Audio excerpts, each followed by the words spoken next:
Quand on chaque jour qu'on informer bino ezaka devoir na biso toza obligé à copier ces bino d'informations sur actualité ezoleka na kati ya mboka na biso boye imalamu bino bandeko nyonso bo mi pesa vraiment devoir wana ya kolanda biso.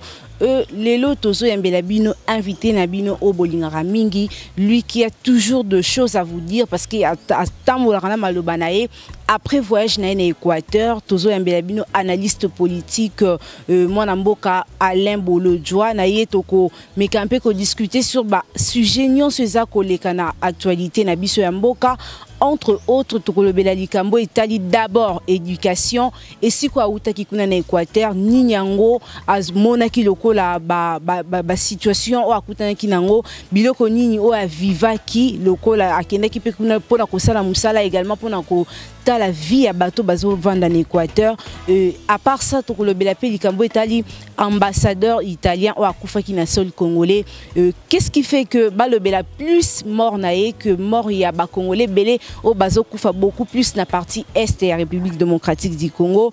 Tokolobela pe angonaye, Tokolobela pe également Likambo Italie ba marche au ezozala beaucoup plus dispersée par la police. Tozulukatoye ba et le konini vraiment ça que la police azalaka toujours rigoureuse tant bande ko bazali na nzela pona ko revendiquer ba droit na bango pona ko sala likambo ba bengi démocratie pona ko loba pona bien fait pona bolamu ya mboka. Mais qu'est-ce qui fait que la police azalaka toujours wana pona ko interdire bango ba sala musala to bien que eza ba décision bazwaka uta likolo. Mais pourquoi ba décision ya bongo? Est-ce que congolais azana droit ya koloba te na mboka na ye? Est-ce que congolais azana droit ya ko dénoncer loko moko tazomona mabe? Tokolobelango elongo na mwana mboka Alain Bolodjoa o déjà azapre na plateau na ngai. Voilà mbote na mwana mboka Alain Bolodjoa. Mbote mama na ngai, mbote na balandi.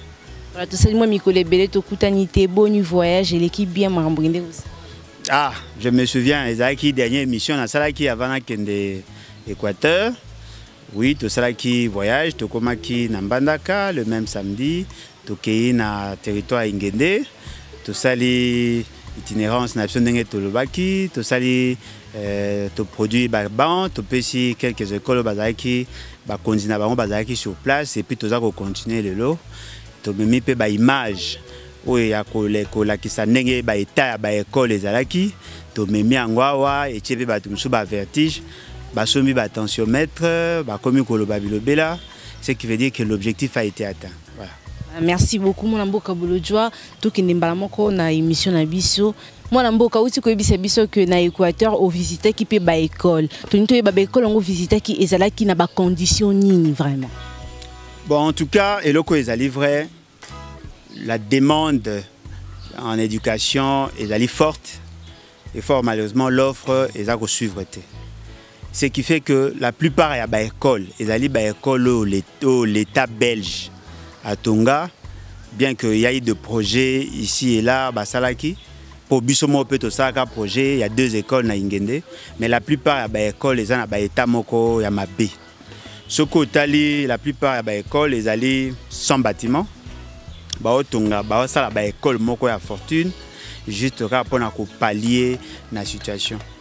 Et loko ezali frère ezali il y a une image où etamboli makasi où esali makelele ezali image ya épée Willy Bakonga kuna nde bakoma ki un peu agité to memeli bango image muta exploiter la marque na ye mais ce que tali la plupart ba école ezaka na état parce que tant on a longo mbandaka na lega nzela mai tant on a commis na territoire ingene na zongi sko na nzela moki via moto il y a des vidéos il y a des preuves. Madame Nassali près de 200 km na moto. La quasi-majorité à l'école na moni ezaka na état moko. Eza état mabe, batia bandete, batia bandele, il n'y a pas de porte et tout ça. Et tant que moi naza ko réciter ma classe est bien jolie, elle a une porte, 2 fenêtres, aibi ko ça rapprochement entre Mambao Lobana Mambao monate parce que dans leur salle il n'y a rien. Il n'y a rien. Yango moni batebele ba komaka agité, ba intimidation, ba menace et nous sommes là. Voilà, pour nous invité na biso mingi te to tika place na image ya école Willy Bakonga bande nyonso boza kuna batanzino bozolanda biso botala état ya école Willy Bakonga. Mbote. Oh kombe école nini? Bakonga. Willy Bakonga. Willy Bakonga oya ministre? Oya école à l'état? À l'état. Kombe école nini? Bakonga. Comment on appelle école Willy Bakonga? Ah, toi na mboka ni? Bokake. Ah. Est-ce que au classe ni na classe ni? Tu dis que première et sixième. Première et sixième. Oh la sanga e ba classe yango ya première ezap. Ya première yango. Kama difficulté na mo pepe mo kile kande buki mo. Première Ah, première. Wapi ban. Ba ba fanda wapi. Tu appelles à congé, il faut que tu banques ça. Ah, OK. Au première. Deuxième wapi.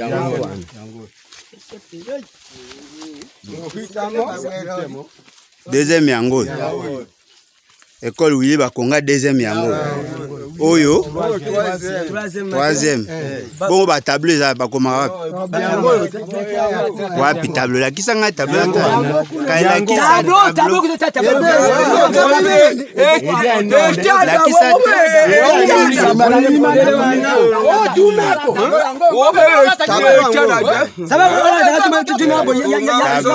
on a troisième. Oh siko wapi. Ah quatrième. Tableau yango.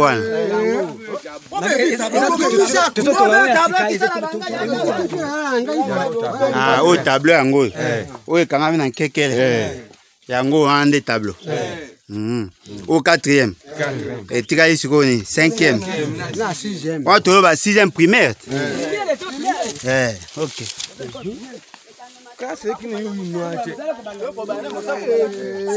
Cinquième yango. Oh, tout le monde est baban.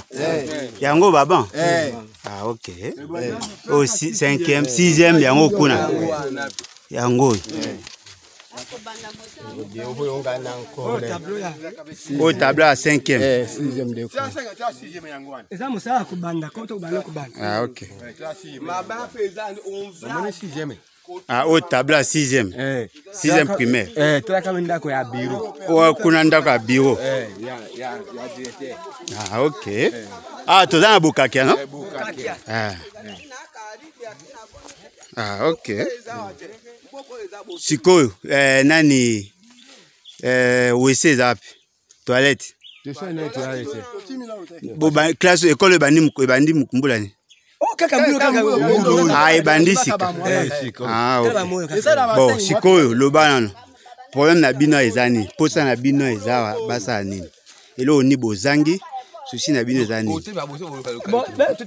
To keka bo po baninga pe ba mona. Souci na biso za boyi. Au moins biso na école ya liboso kuna. Wala ngombe. Toza trajet molai. OK. Ça fait vale so 6 kilomètres. 3 kilomètres na ndambo. Mais les bana baza ko souffrir. Ba souffrir faut atambola tikuna. Bana mo sikonde tango pe to zuipe epa papa Willy Bakonga. Ba délégation ba yeba ba tebisa école on est sikonde to bandiko. Pour renouveler mon salaire,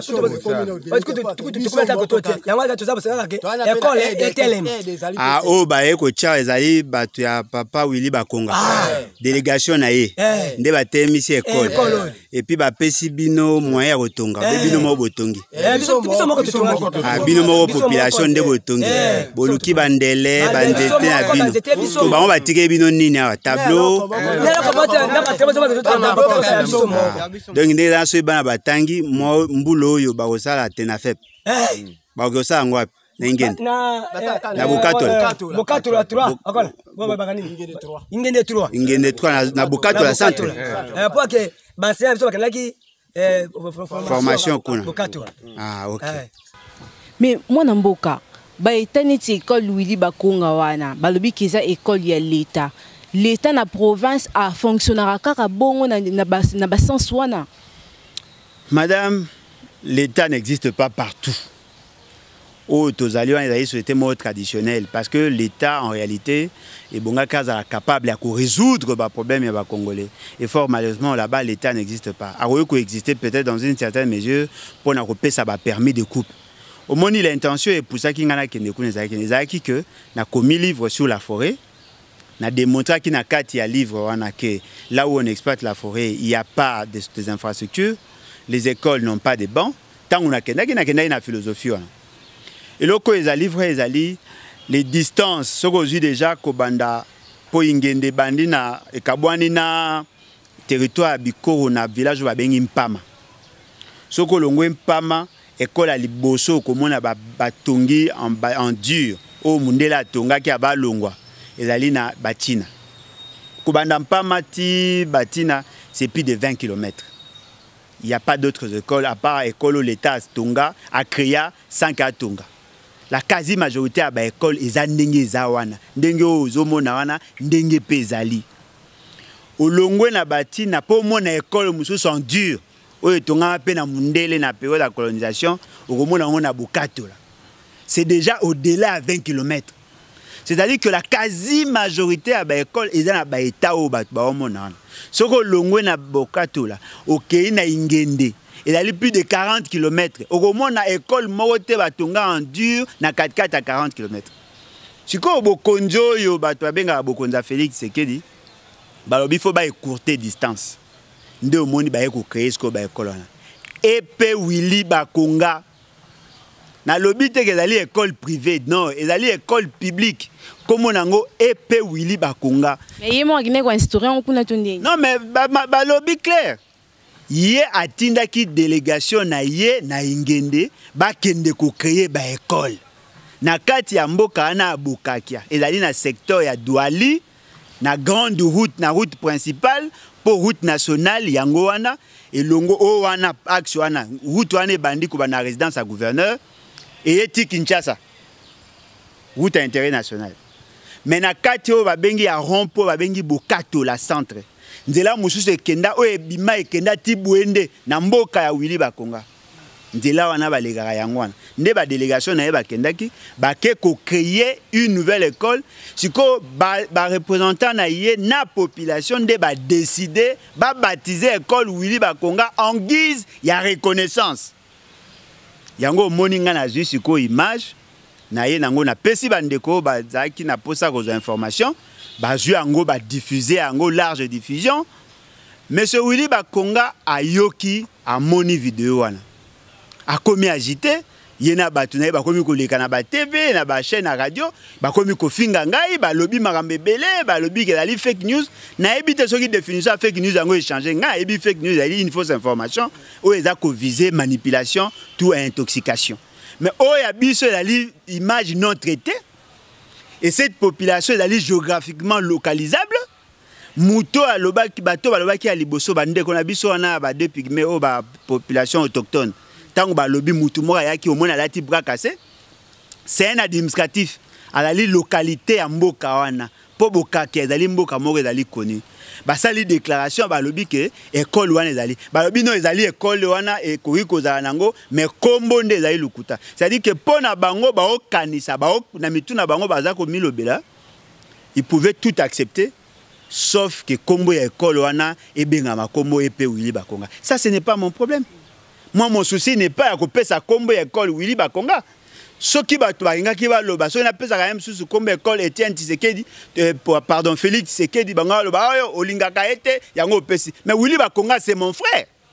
Frère nanga ya solo c'est-à-dire que toyeba inaye. Na ko créer combo école te et puis école wana ba loba. Ba ebite que ça tena fait.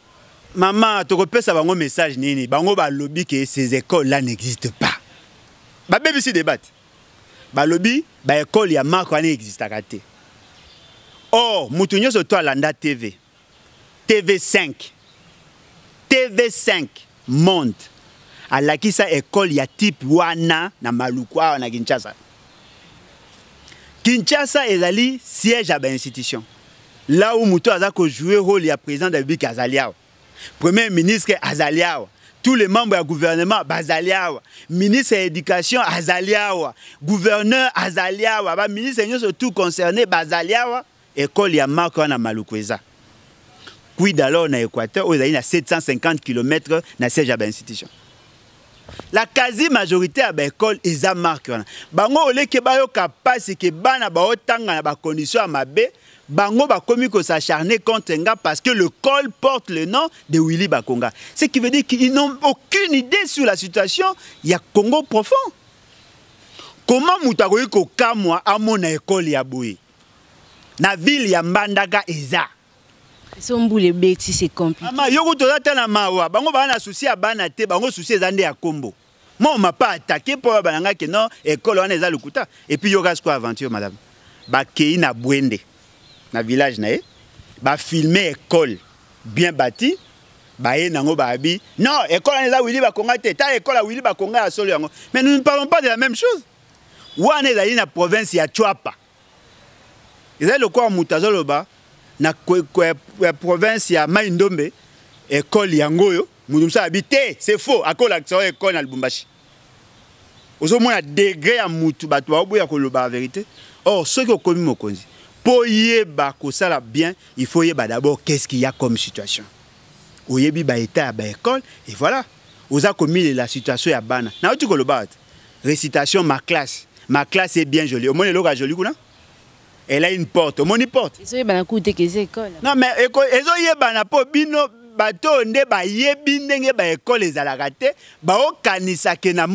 Ils ont des écoles, des bâtiments, tout ça. Non! La quasi-majorité à l'école est là. Et puis, un autre problème, c'est que ceux qui gèrent ces écoles-là, la plupart sont des D6. Voyez-vous? Un directeur, D6. Enseignant, D6. Ceux qui D6 à D4. C'est vrai ça. Mais je vous dis, apparemment les gens n'ont aucune idée sur la situation ou la profondeur de la situation à Congo. Madame, je vous dis, je montre dans Fungoli ordinateur. Il y a des vidéos, na le batté en l'air. Moi j'amène des vidéos. Dans Fungoli ordinateur, un directeur a bien ordinateur, na monaka ngona seni. C'est-à-dire que Malala a mis balette a mis ça dans mon ordinateur, à mon agana c'est le temps ba ça enrôlement. Na fungo l'ordinateur, na ebisi appelé ça. Maman moi na mutu nga olenga te. Un directeur n'a jamais touché à l'ordinateur. Quid alors, na enseignant, na ba élève. Ce qui veut dire que les gens au lieu que ba lukaba comprendre les réalités réelles ya Congo pour résoudre des problèmes. Bango Barazano n'a pas superficiel. Ils pensent que le Congo est allé au collège Boboto, le Congo est allé tout ça. Ben le pays va bien. Eux pensent qu'en voyant ce qui s'est fait à Kinshasa, Lingwala, Gombe, que c'est ça le Congo. Non, le Congo avec ses 145 territoires, messieurs. Mais qu'est-ce qu'on peut dire? C'est que l'autorité qui est sur le terrain pour s'enquérir dans la situation, pour vivre. Madame Félix Sekedi a fait plus de 50 voyages en dehors du pays. À commune Équateur, à commune à Kassai. Ndogonabino nani Israël Moutombo. A outi na Kassai. Il a ramené des images. Il est acculé par qui? Par les gens du pouvoir. Moi le jour où Bogozana ba konzo ba tambola na ba province, ba yebi ba réalité à province, ba osaka na mbongo te. Ah bah il 15 millions, kuna bah il 20 millions, kuna 200 millions parce qu'ils ne connaissent pas le réel problème il y a Congo parce que tant qu'on va autant moi na ba Gombe, ba okanisa que la situation à Congo veut dire la situation des Kinois. Non.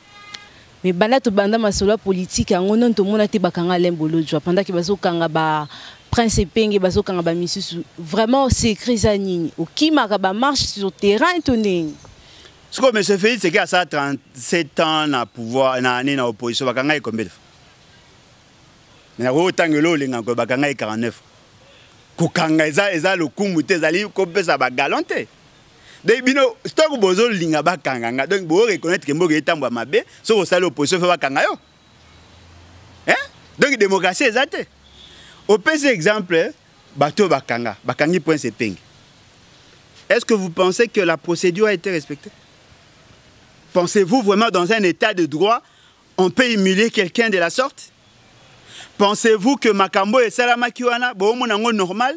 Est-ce que vous avez kolinga ko jauger niveau de militantisme, to ya combat par rapport à un nombre d'arrestations? Madame, je vous informe, j'ai été aussi arrêté.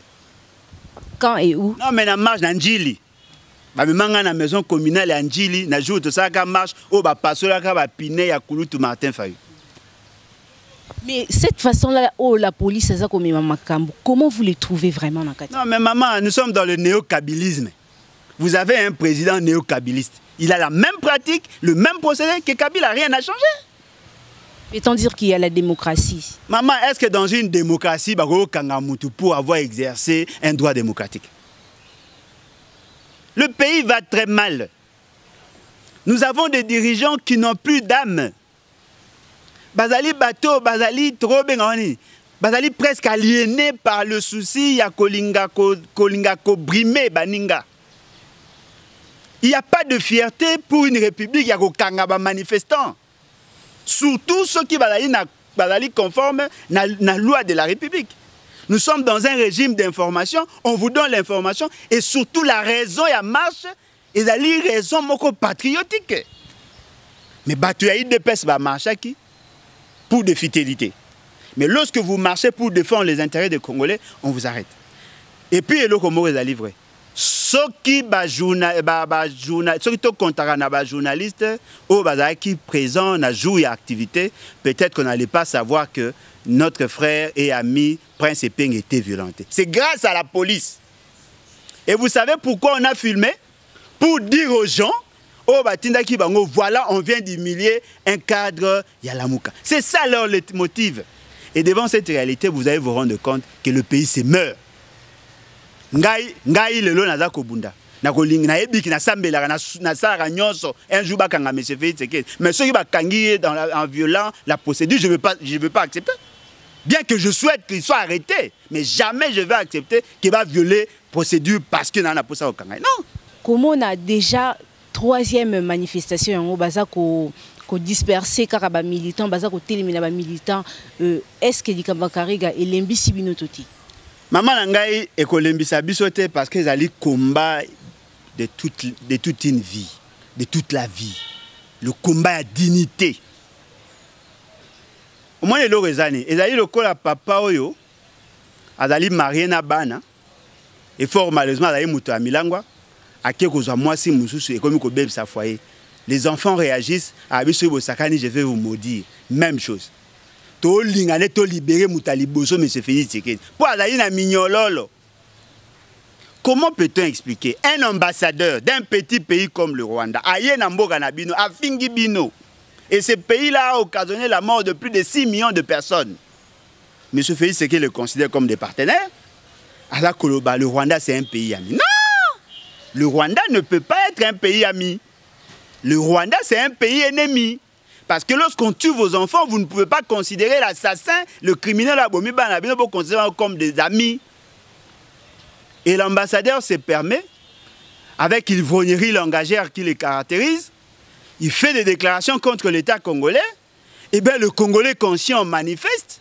M. Félix Tshisekedi, qui prétend être l'autorité, le guide, les dirigeants du pays, a pesi ordre na ba policier na yo ya komisa bango le corps militant à parti ba ya non seulement à ko brimer mais à ko humilier bateau ba marchaki sous prétexte qu'il veut protéger le Rwanda. Mais si vous avez autant d'atouts pour protéger le Rwandais chez nous, pourquoi n'arrivez-vous pas à protéger le Congolais chez nous contre le Rwanda? Pourquoi vous avez même énergie au Bochaki contre Prince Epeng contre le Rwanda qui tue chez nous? Ce qui veut dire quoi? Il y a complicité. Pour ceux qui ont la complicité, il n'y a que la naïveté qui peut justifier cela. Kariga, où tu côté à propos de Martin Fayulu, qu'est-ce qui est prévu pour côté les mélodies? Parce que marche est simbité. Ni ni dissous bossa la pour côté les mélodies car makambo yezo sala. Madame Nazaya Mutala Mukate, makambo la muka ya kosala bango moko baebi. Mais loko ezali vrai, ils ont en face à un guerrier Martin Fayulu. Il ne va pas se laisser faire. Et puis lui ne réagit pas par rapport à ses propos attaquer. Non, il se bat pour la dignité. Moi, je il a réagi, il a manifesté par rapport à la déclaration, il a sali contre. Non, il a humilié tout un peuple. Tant que manifestation, ce n'était pas parce qu'on s'était attaqué à Fayulu. Quand Fayoulou avait dit que le Rwanda allait dompter pratiquement M. Félix Tshisekedi consort, là, à ce moment-là, il n'était pas à Zaï cause de la réaction à Rwanda. Considérer le Rwanda comme un État ennemi. Comment cela se fera? Parce que déjà c'est compliqué. Mais madame, Yemoro Batubalobara, Yemo Nani. Félix Tshisekedi a un certificat d'enregistrement à Congo. C'est lui le propriétaire du Congo. Est-ce que vous pensez que nous tous, nous devons nous soumettre dans la caprice? Est-ce que vous savez que l'article 63 de la Constitution est clair? Défendre Mabélé, c'est un droit, mais surtout un devoir sacré. Nous ne sommes pas obligés de suivre les caprices de M. Félix Tshisekedi pour défendre notre dignité. Voilà, parlons de Rossi Mukendi. 3 ans déjà. Banquette et salamate, auteur et crime, à Kangama, vraiment dossier en Osuka Nangwezanini, Poezo et Banate, Boko, Bakoma Wapi. Madame Tangu Kabila Zaki, président, Barobi le Kwayem Tabo Makaye, Nda et Toufara à faire. Aujourd'hui, Babi Kabila Kimi, en principe, le dossier est bon à surgir. Pourquoi Barobi Salangote? Parce que quand il s'agissait de mobiliser les jeunes, pour défendre, entre guillemets, défendre, là on pensait que les jeunes étaient importants. Rossi Mukendi a Koufi, dans le cadre de l'opération où on a organisé. Mouto et Azali qui prétendent être président de la République est le fruit de cette lutte-là. Qu'est-ce qu'ils ont fait? Rien. Rossi Tourapé, vous n'avez même pas d'adresse. Toyo Kaka. Que Madame Denise Akendaka Kokutanana Rossi Mukendi. Ça, ce n'est pas formel. En principe, les qui bateau va participer à un combat, va reconnaître que Moutouana Koufa qui n'a front parce qu'ils s'étaient battus pour leur cause. Où en sommes-nous? Maman, Yango Moni Moutou Nyoso à ça, peuple congolais m'a belelo.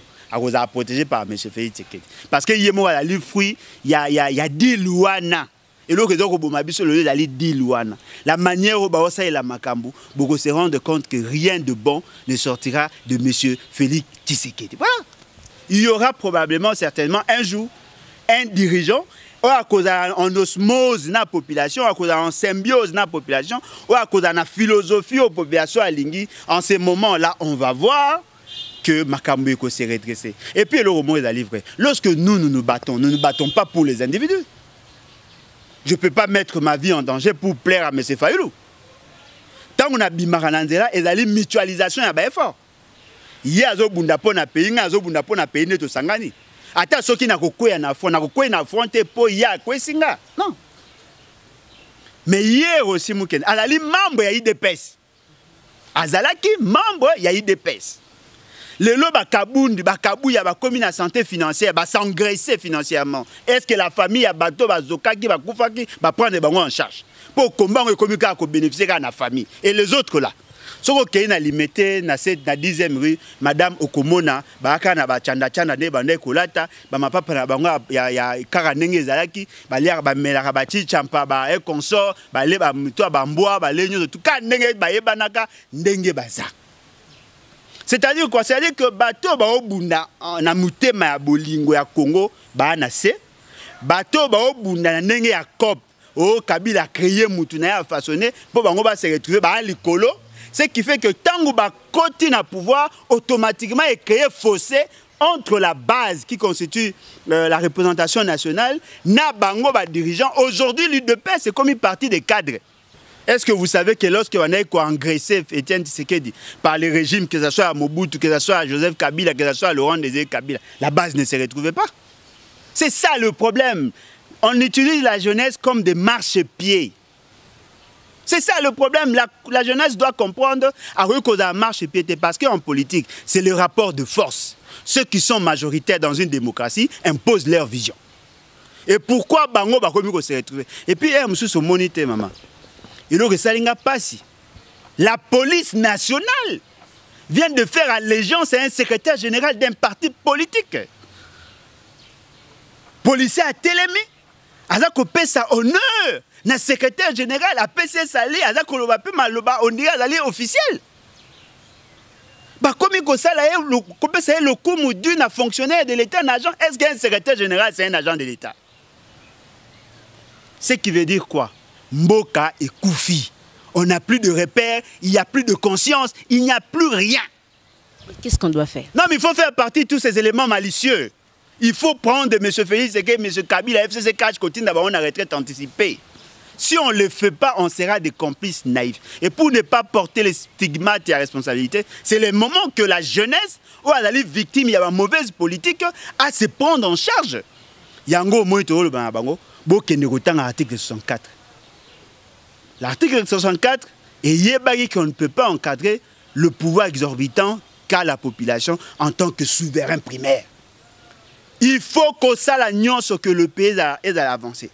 On vous dit non, voilà, il y a eu une nette évolution et tout ça. Mais quand vous parlez de l'évolution, vous utilisez quels indicateurs?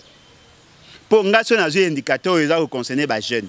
Nombre de qualité d'enseignement. Nombre d'emplois créés pour les jeunes. À créer, Fachi, Dynamique Fachi, a créé les amis de Fachi, sauf Fachi, les amis de Maman Denise, ce ne sont pas des emplois. Mais on s'est contacté, on sait que on s'est retrouvé. Maman, bango banani. Jeune. Non, quel jeune? Quel jeune? Oyoka sangote leki ndekonabiso nani comme nani? Mukoko. Comme dans ce fiston, fils Mukoko. À ça là, émission quelque part, on a Christian, ndekonanga Christian Bosembe. Bien que on a bango batwa nengo à ça là, émission à lobby pour na ko tromper batu. A kenda ko defa mutuka. À la Kisana Bango que Félix c'est qu'elle appelle ça comme ça. Jusqu'à ce niveau. Ah voilà, il y a des vidéos. Ce qui veut dire que la jeunesse ne se retrouve pas, même la jeunesse de l'UDPS. Mais ce que vous avez dit, ça un rapprochement, de plus la dimension sociologique que la réalité sur le terrain. Et ça, c'est décevant. Alain Bolodjoa, autre chose à présent, du Cambo Italie assassinat à ambassadeur et Italie. Isolé que la population générale, pourquoi? Parce que mort ya mutu moko asa étranger eza ko motiver ba autorité congolais ebele ko le belango que tant ba congolais bele ba kufa kana ba massacre ba le belango bongote. Qu'est-ce qui est à la base ya ba makambwana? Maman ngai na kolobela question na deux volets. Ya liboso quel que soit nombre ya batu, liwa batu ba sepelaka nango kate. Azala moko baza mi balé mutako ko sepela na liwa mututi. Mais logo moko bongi batu pe baeba. Lumumba n'était pas la seule personne à Koufara. On parle plus de Lumumba. C'est-à-dire que dans le monde net aux aliboé, ceux qui tata ba maman ba ndeko ba kufi, batu ba lobela ngo mingi, ba ko loba na ba mais lobela ngo mingi te parce que le poids dans la classification sociale baza ko tenir compte na ba fonction moroboy. Voyez-vous, ce sont des réalités que Moutoutou a supposé à Koyeba. Quand un président de la République meurt, la situation est ceux qui sont dans Molongo à Koufi. Ce sont des réalités à vie au bas de tout le monde. Pour preuve, Étienne Tshisekedi, un simple président d'un parti politique. À Koufa, mais vous avez vu l'organisation à Matanga, non? Parce que Balobi, Azaraka, un ancien premier ministre, a un leader politique et un parti politique. Mais tant que la maternité, ce sont des réalités. Mais maintenant, le problème est que chaque fois quand un Congolais meurt, n'attendez pas que toute la communauté internationale se mobilise. C'est d'abord l'administration Nabino, vos autorités à vous qui doivent commencer à réagir. Il y a eu mort d'hommes, 211 personnes. La partie Est, Félix Tshisekedi a fait quoi? Aucune déclaration. 21 personnes, aucune déclaration, même pas qu'on présentait ma condoléance. Même tant que il y a eu un chauffeur noir. Est-ce que vous avez aucune déclaration à gouvernement sur ça? Tout le monde se focalise sur l'ambassade. Pourquoi? Ce sont des complexés. L'État congolais ne peut pas être complexé. Il faut que vous déclarez, chaque fois qu'il y a des morts, ceux qui ont dit un drapeau en berne, pour qu'on puisse le coup de bateau pour commémorer l'Iwa Batou, pour qu'on ait un drapeau en berne, pour que vous êtes en deuil. Le kola batuango bazo ko benga ba dirigeant. Ba comment na ba cœur moko état végétatif. Ba la une insensibilité moko ko imaginer. C'est ce qui fait que la mort de Congolais ne leur dit plus rien. Madame, Sokimbo ka ekufi, même son administration ekufa ka elongo. Ce n'est pas moi qui l'ai dit.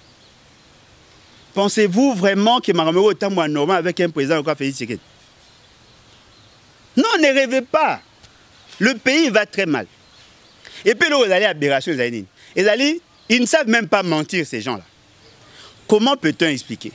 La ministre des Affaires étrangères, Ayambaki Mutuana, quelques jours avant, Soki, Basola qui m'a solo anate, on peut comprendre.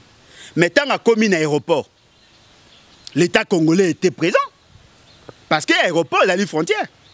Il y a combien de services pour la recommander à Tarmac? La NER est là, des Mia Pazali, bureau des Ali, police, il y a frontière des Ali. La plupart dépendent du ministère de l'Intérieur.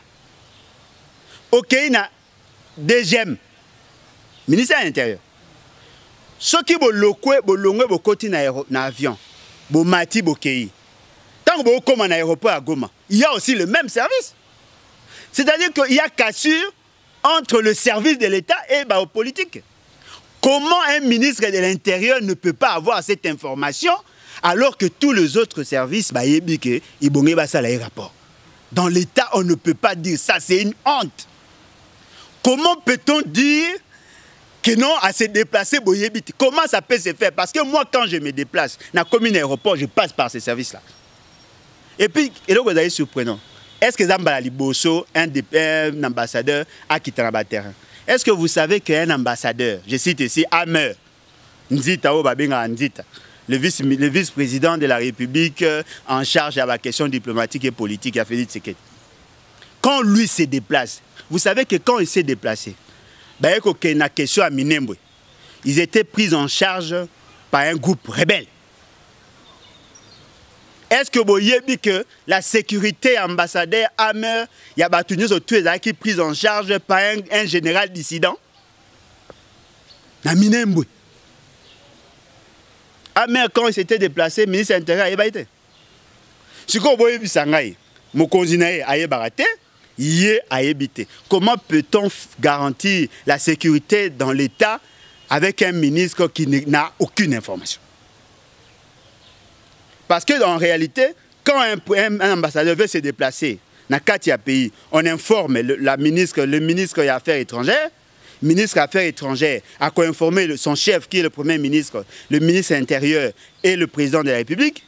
Le ministre de l'Intérieur, a informé le gouverneur et l'administrateur du territoire et Sika Mutuana Azako Kende. Parce que Toyebi Biso est obligé à sécuriser partout où il passe. Pour ceux qui ont eu problème, il peut y avoir une incidence sur le plan diplomatique. C'est ce que nous vivons aujourd'hui, tout simplement parce que l'État congolais a été défaillant. Madame, le choix dépend d'un objectif poursuivi.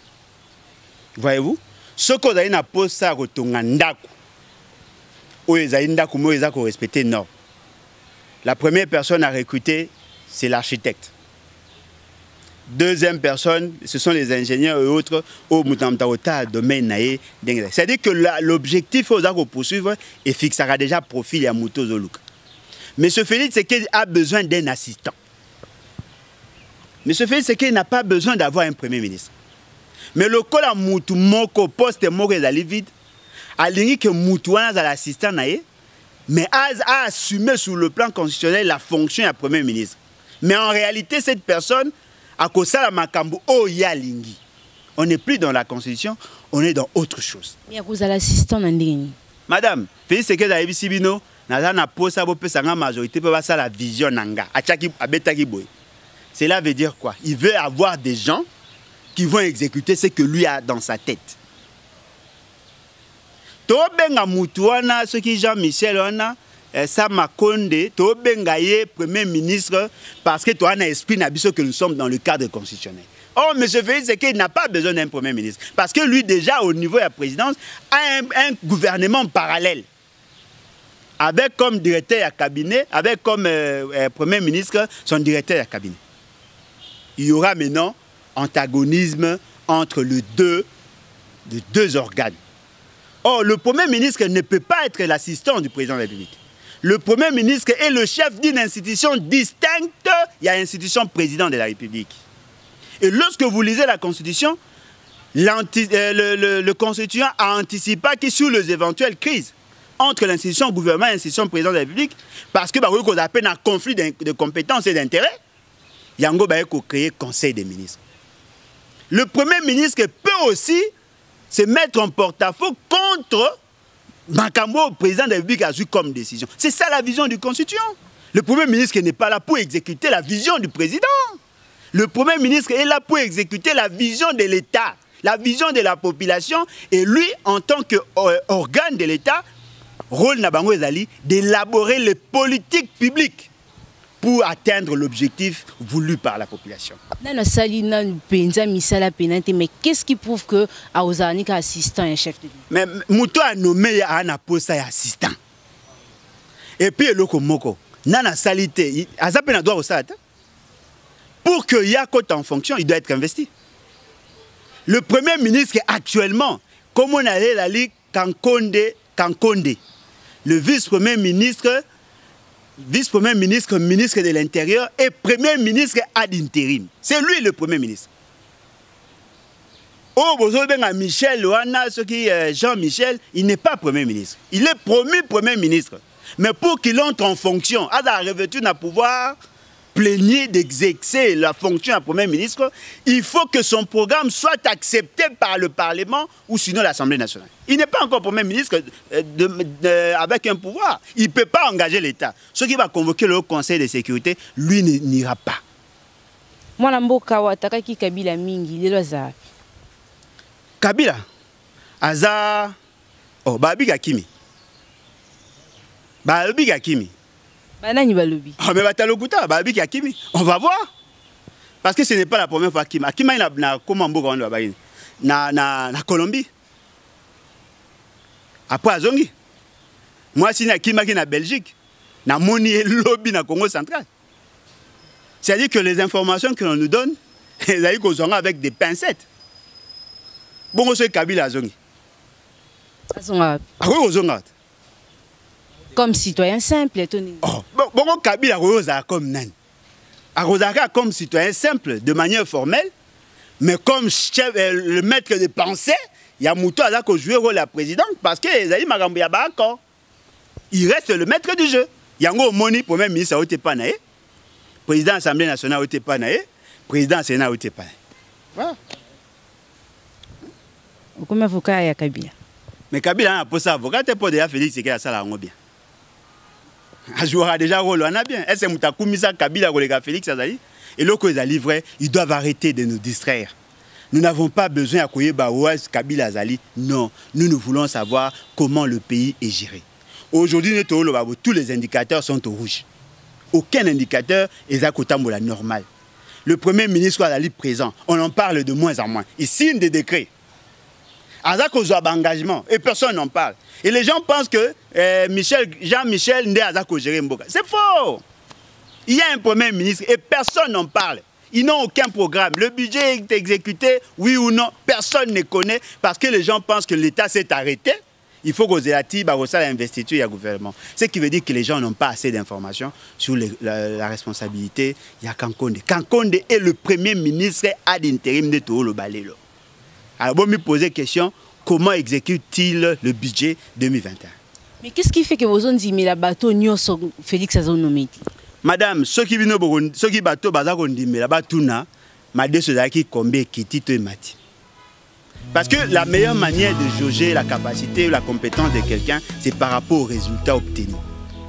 Et là, on est s'améliorer pour que le pays va mieux. Bien, aujourd'hui, ce qui veut dire la réfraction, il y a maï. Oh, maï, l'eau, c'est la vie. On prive aux Congolais la vie. Courant phase. Il y a un problème d'électricité. Il y a le problème de l'insécurité. Il y a un problème de chômage. il y a un problème, il y a état de route, il y a un problème, il y a transport, il y a un problème, il y a fonctionnement d'administration. Il y a tout le problème où on a critiqué le lobby, les alliés, mais simplifié par le fait qu'il y a dysfonctionnement systémique. Tous les pays aujourd'hui, économiques et kangami, pour causer l'homme providentiel, M. Félix Tshisekedi, a ça la miracle. Et pourtant, il y a déjà beaucoup de ce qui veut dire quoi? Ce qui veut dire que nous tous aujourd'hui, nous sommes pris en otage par des fanatiques, des gens qui veulent le soutenir alors qu'il ne fait rien. Votre monde est la fin. En tout cas, moi je crois que la solution est la meilleure, reste la révolution. Il faut que Batouba soit courage. Il y a que M. Félix Tshisekedi, M. Kabila, FCC Cash, côté n'a pas une retraite anticipée. Si on ne le fait pas, eh ben on va porter le stigmate de la responsabilité parce que nul n'a le droit, il y a qu'à se lamenter alors qu'il a le pouvoir, il y a qu'à ça que les choses changent. Et donc, monsieur peut tenir que nous sommes là, nous sommes ouverts. De chaque livre en vente, le stock Tozaki Nango et Banik aussi là presque. Et maintenant là on va passer à l'étape Moussoussou, il y a qu'à changer maison d'édition parce que maison d'édition à Liboso, ça qui pendant Moussa net et je crois d'ici là on va chercher une autre maison d'édition pour publier une fois de plus notre livre où il est intitulé Forêt congolaise, conflit nébuleux d'objectifs écologiques et économiques. Ou à ligne pour contacter Bisso plus 243 81 250 28 51 81 250 28 51. Merci beaucoup. Il a été toujours contre le régime politique, il y a RDC, régime politique, il y a Félix Antoine Tshisekedi, Lelo, Kolande la map et Mati, Biloko et Belé Mati, malgré 2 ans au pouvoir, Makambo, Zotambola Malamu Mingi, vraiment dengue Sengela qui est en Mbolate, Bomoni Komes que moi Nambo Kalambolo doit à condamner avec la dernière énergie dictature aux police, Azobi Malango na terrain pour na côté, mais là-bas Namboka, tant Banamboka va décider que le Bapo na Dikambo intérêt ya mboka na ye. Vous avez compris comment est-ce que mwana mboka lambolo doit azoter et puis il est contre le choix ya premier ministre Bapesi Biso. Pour lui c'est un assistant pour le président Félix Tshisekedi. Donc pour mwana mboka là Sama Lokonde azalokola assistant ya mwana mboka Félix Antoine Tshisekedi Chilombo. Vous avez compris que Alain Bolo doit azako garder toujours position nae. Pour lui à lobby babeta baboma bakanga et lokola bazo sala pona intérêt à nation bakozala kawana toujours ba résistant pour mboka et continuer et tambola malam to mboka réforme et ça les manakati mboka parce que mboka oyo ti lelo pona bango ezotambola malamu mingi te. Alors bazana posa ya réforme et baza ko senga vraiment beaucoup plus et conscience, il y a autorité, bazo senga beaucoup plus, bazo loba beaucoup plus que bako zala toujours déterminé, toujours résistant jusqu'à ce que mboka weko bonga, aluka meka ko loba ngo pe azonga ki na point tala ki ndeko rosimu kendi wa kenda à cause de la nation, à cause de l'intérêt général. Moi na mboka wa tika biso 3 ans déjà au dossier naie etika la suspendu. Moi na mboka lambolo doit alobela ki pe yango. Merci na bien bozala ki ebele wana pona kolanda biso bolandi analyste na bino na boke bignon so ebo comprendre position na jusqu'à présent. Et si Kani Yazali, restez connectés, bolandaka toujours téléchan où nous avons toujours des actualités. Otokope Sabino Mikolo na Mikolo pour bozalaka informer sur la situation de la République démocratique du Congo. Merci pour votre attention et bonne suite de programme sur nos antennes.